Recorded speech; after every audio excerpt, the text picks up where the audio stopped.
Welcome back, and I'm joined with Kristin Sanders, who is over the Office of Cultural Development and Historical Preservation.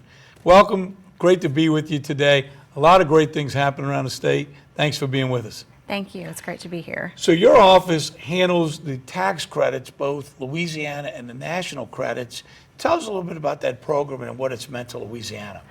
We do. We oversee the Federal Historic Rehabilitation Tax Credit Program and the State Commercial Tax Credit Program, and both of these offer incentives to restore historic properties throughout our National Register districts, downtown development districts, and cultural districts across Louisiana. And this is one area where Louisiana is the first in. We're usually one of the top performing states in the country in use of the historic tax credits. I know y'all are very busy all the time because they're done all over the state. Many of these projects like the Bentley Hotel, probably wouldn't have been restored and brought back into commerce had it not been for these credits. And I guess you see that all over the state where those credits make the difference of a building sitting vacant or being brought back to life. Absolutely. A lot of our developers tell us that the numbers just wouldn't work without the use of the federal and state tax credits. And that's one of the main reasons that there are efforts underway now at the federal level to enhance the federal rehabilitation tax credit as we recover from COVID and from natural disasters across the country. Right, that's going to go, and I actually, on your recommendation, sent a letter out to all my fellow lieutenant governors asking their congressmen and senators to support going from 20 to 30% for a 5-year period to enhance and bring more of these buildings into, bring them back to life.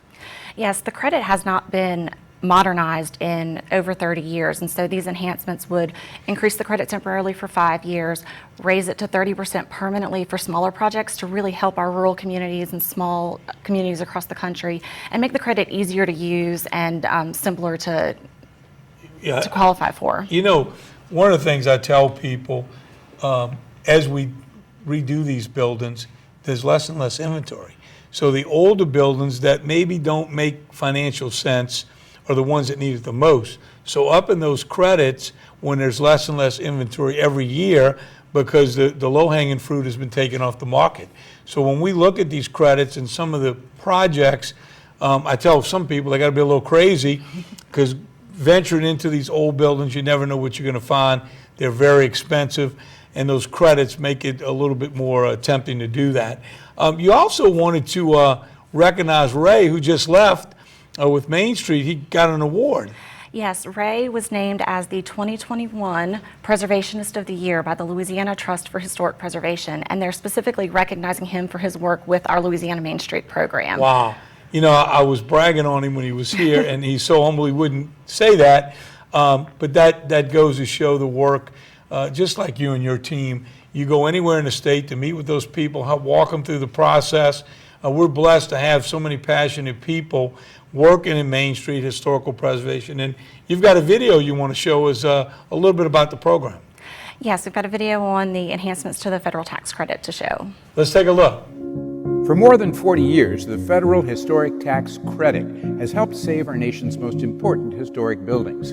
It has been more than a generation since the credit has been enhanced. Meanwhile, labor and material costs have skyrocketed, and economically distressed areas need even more revitalization. The time has come to update this incentive to drive more private investment into main streets and spur community renewal. Please ask Congress to pass legislation that will allow more historic buildings to be saved, letting a community use its most treasured historic resources to rebuild for the future, promote small business development, and revitalize disinvested communities. Wow, that was a great video. And tell us, it's an anniversary for the historical preservation. It is. This year marks the 50th anniversary of the State Historic Preservation Office in Louisiana. So the National Historic Preservation Act of 1966 established state preservation offices nationwide, and we opened our doors November 15th of 1971. You must have been 5 years old when we started it. But to see the growth in that program and so many great Louisianans taking advantage of it, and you got another exhibit that you want to tell us a little bit about that you're over as well.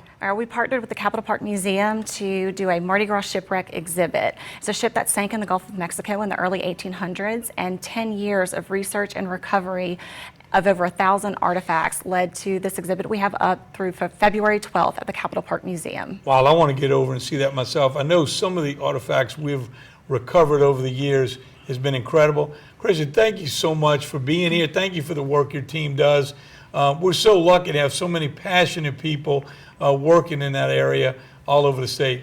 We'll be right back to talk about the private-public partnerships with state parks right after this break.